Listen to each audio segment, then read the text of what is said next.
And welcome back. African Americans struggle to be represented in media, much due to the racism as well as the negative stereotypes that are associated with people of color. The Wakeman Agency created the Narrative Justice Project as a response to the continual misrepresentation in communities of color and the underrepresentation of people, as well as their goal now to bring equality in the area of media representation, ensuring the inclusion of diverse voices from across communities of color. We're pleased to be joined now, providing their point of view on this matter, by the founder of the Wakeman Agency, Vanessa Wakeman, and she now joins us here on the Social Justice Forums. And Vanessa, good to have you. Good morning, Daren. Thanks for having me today. Yeah, it's an important conversation when we talk about the narrative that's actually being portrayed, stereotypes of, particularly in communities of color. And for you, as I asked you before, you've been doing this for like 17 years. So talk to us about really what drove you to forming your own agency and doing what you do. Well, so that's a great question. I worked the early part of my career in corporate America and was very confident and sure that I would remain in those environments. But I had a number of experiences that made me question if there was a space for me to be able to show up as my full self and to really be happy in those spaces. And so when I think back, a lot of my sort of perseverance was one, trying to prove people wrong all the time. Like, as a Black woman, I can do these things. As a Black woman, I can excel. As a Black woman, I can make this money. And so finally sort of feeling exhausted and deflated in many ways after just, continually try, even though I did have success, I decided that I wanted to sort of put my fate in my own hands. And so I opened the agency in 2003 and sort of haven't looked back. Right. Talk to me about doing what you do, because when you're talking about the underrepresentation in communities of color, particularly in mainstream media, it is a huge gap that must be filled. And secondly, it's also some great work that has to be done in terms of leveling the playing field. So talk about what your work has done in terms of trying to even level the playing field, and not even just level the playing field, but take it beyond leveling. Yes, so the agency works primarily with nonprofit organizations on a number of social issues. And a lot of these issues impact Black and Brown people. So whether that be education, poverty, women's reproductive rights, like sort of the entire spectrum of like, what are we trying to fix in this country, and how do those sort of issues disproportionately affect people of color? And we've done a lot of work sort of trying to elevate the needs and the voices of people of color throughout the trajectory of the organization. I found that often when we are able to get, media stories out or to allow people's voices to be heard, there is sometimes an interest in sort of a one-sided portrayal, or sometimes this is not my term, but I love it, and so I use it often. Sort of the holding up the poverty porn. So give me your status. Worst case scenario, like what life could be like this poor person. And that's not how I want us to be portrayed. And that's not how we want to be portrayed. We want to sort of be the full breadth, the multi-dimensional human being that each of us is, should be able to be seen and heard clearly, not just sort of this sort of stereotype of what we should be. And so really trying to make sure that people's voices are heard and that it's an honest, authentic portrayal. And so understanding like some of what I've seen throughout our work with PR, and also seeing like where stories aren't being told. For the Indigenous community, for example, oftentimes their stories don't even make it into the media. There has been a number of violent acts against Indigenous women that we never see in the media. So really trying to create the resources that people in various communities of Black and Brown people can leverage to make sure that if an incident happens, if there's a crisis, if they're a witness to something, if it happens to their family or a neighbor, that they now understand how to navigate the media and in some ways control the narrative. And talk about narrative. You've got what's called the Narrative Justice Project. And so that is a very detail-oriented project, and it's a very intentional project. Give our viewers some insight into what the Narrative Justice Project really is all about. Yes. So the Narrative Justice Project, it's our baby. It is a free training program for communities of color. And the training is really to help people understand how to engage the media if there is an issue. So if there's something happening in the community, as I mentioned, if there's an act of violence, a police brutality, if the media comes to your community and wants to interview you, how do you make sure that you are getting the points across that are important to share, whether it be about a person or the environment or sort of your particular stance. And so the training was originally envisioned as a 2.5-hour in-person offering. And our goal was to go in 2020 to 20 states around 20 cities around the country. When COVID hit, we knew that wouldn't be possible, but we also knew that the sort of need for the training was still existed. And so we were able to transition the training from a 2.5-hour online to a 90-minute, online offering where people can sign up, register for the training, and then they are guided through the different elements of interacting with the media. So we've been doing the training for a couple of months now. I think we're in month 2 of the online, and it's been really interesting to hear people's reasons for taking the training, just so I'm wanting to sort of be better informed. So that we have a interesting mix of people who are activists in their own right, who are saying, hey, I know this when we're out protesting or when this thing is happening in my community, that the media is coming to me, and I want to make sure that I'm able to tell my story to the best of my ability. And then we have people who are not on the front lines or who are not doing that, but want to be informed just in case something happens, just in case something happens to their community, just in case something happens to a family member. And so it's an interesting mix of people who are really excited about the opportunity to get this information and engage and understand how they can claim their power in this way. And when we talk about claiming power, it's obviously, it comes when you have the ability to tell your story and create your own narrative. And I know that's exactly what we're talking about, how we oftentimes don't get to get the narrative told. Someone else tells our story for us, or they omit something that's very key, or not even having a sensitivity or knowledge as to what's going on in our very own communities.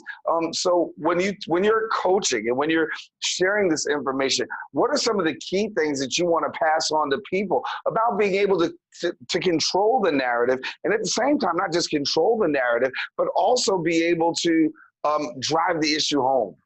Sure. So one of the things that we talk about that I think is really important is really not getting caught up in what the other person is trying to get from you, but being clear on what you want to communicate. And so any sort of media interaction, a reporter or journalist is going to ask you specific questions, but there are ways to sort of frame your responses in a way that you're getting out the information that is important to you. For them to sort of feel proud and excited about the opportunity to share the story, and to not feel like they are inferior in any way in the interaction, if I don't do what the media, what the journalist wants me to do, or if I don't answer in a certain way, then it's bad. Sort of show up as yourselves, and not to sort of look for the perfect conditions of it, I didn't have on the right clothing, or I maybe didn't say this in as sophisticated way as I wish I had. Just sort of giving an honest portrayal of what the situation is, but focusing on the points and remembering that you get to control what the words that come out of your mouth. And so being really clear around the information that you have to share. And being thoughtful, sort of, not in every instance can you prepare for an interview. Maybe, you're sort of thrust in front of the camera, but in those instances when you have an opportunity to prepare, think about what you want to say and what the message is that you want to get across. What are the common mistakes that people are making during this time of the season, particularly when it comes to media?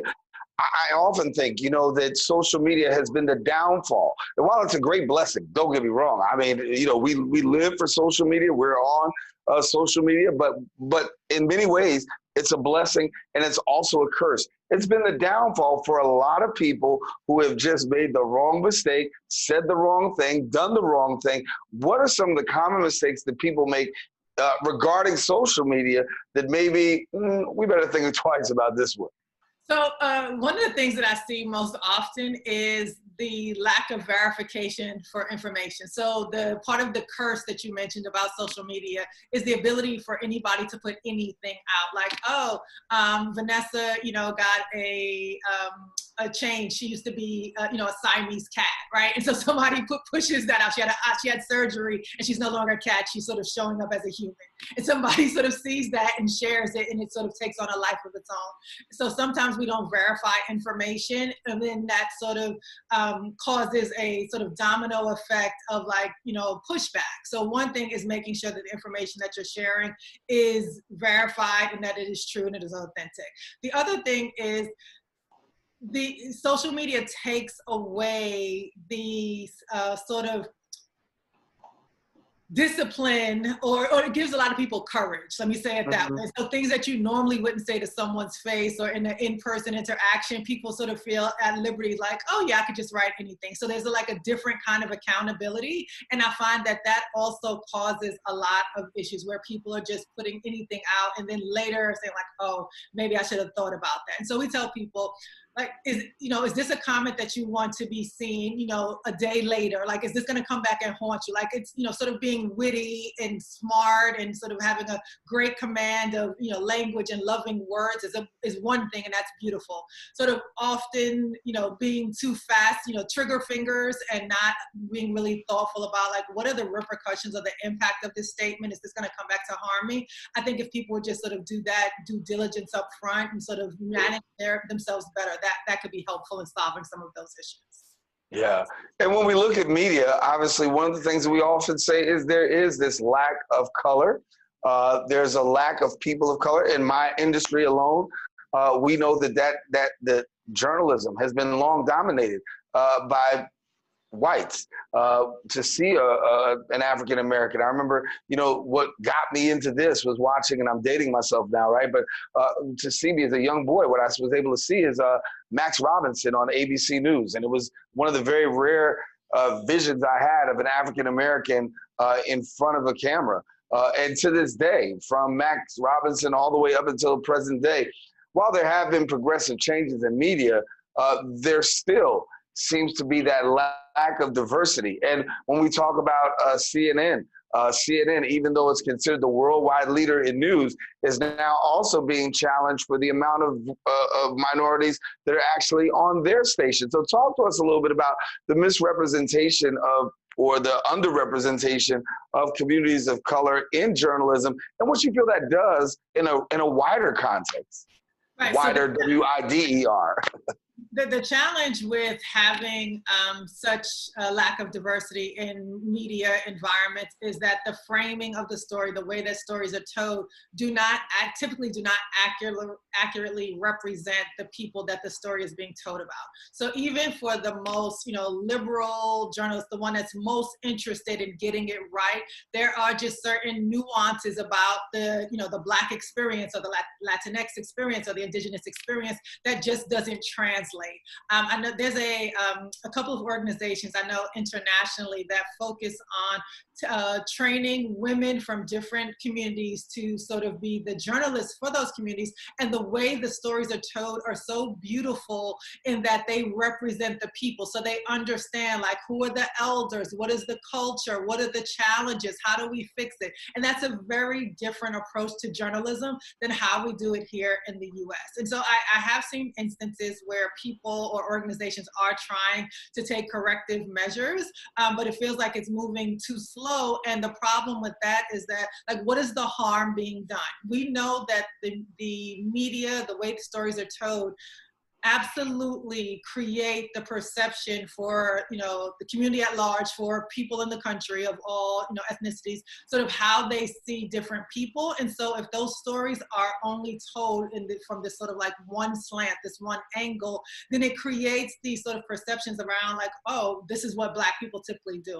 Oh, of course, I knew it would be a Black person when they sort of gave the, you know, the trailer for this. And so really trying to make sure that there is representation of, you know, the storytellers, so that people really get to see and understand and learn from the media. Like, I think we get information from the media about, like, this is breaking news or this thing is happening, but I can't say that in recent years my experience has been like, wow, I learned something about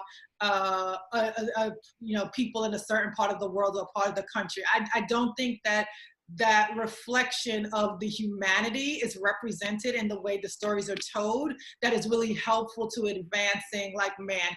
And so I think that that's something that would really be shaped if we had more diversity in newsrooms.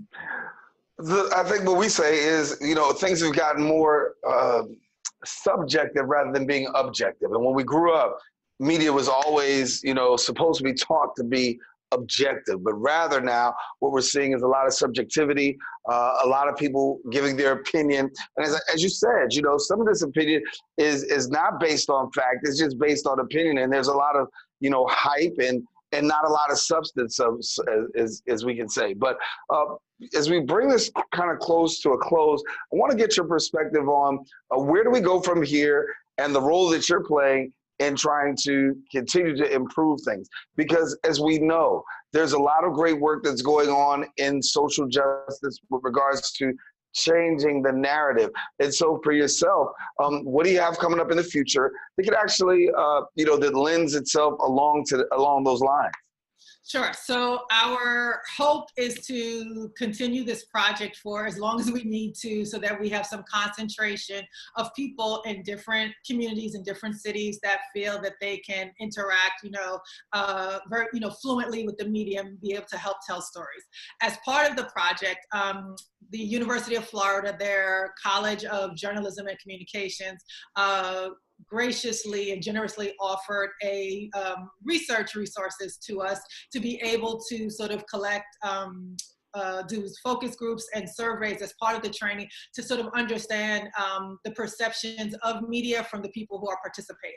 And so what we hope to do is be able to take that information to different news organizations, maybe once we're a year in, and say, hey, here's some of what we're hearing and here's some of the thinking. And so an example of that is I think 2 weeks ago at a training, someone said that she does not trust mainstream media while she knows that they have sort of access to give more information and a wider breadth of coverage, that she just didn't trust it, and she prefers and relies on community resources. And sometimes they are slower to get the information or may not be as comprehensive. And so really trying to help the media understand some of what they're losing as far as I know market share is so important, who is listening and watching and sort of paying attention to what's happening, and hoping that could be part of a conversation about what kind of changes can be made.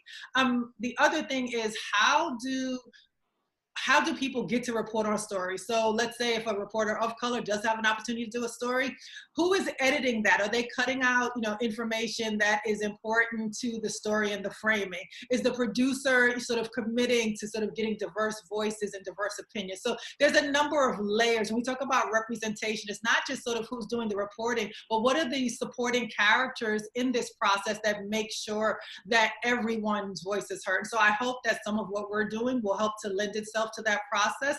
And then organizations just have to make a commitment. If you are really interested in your journalistic integrity, sort of like the vow or the pledge, then this is an important part of that.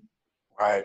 Vanessa, we got to leave it there. Thank you so much. Vanessa Wakeman of the Wakeman Agency.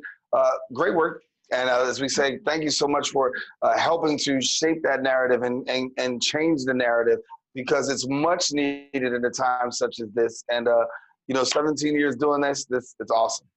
Thank you. Thanks for having me. No worries. Listen, thank you. And listen, we got to take a quick break. We've got more on the social justice forums. Stay with us. We're coming right back. Be back in a few.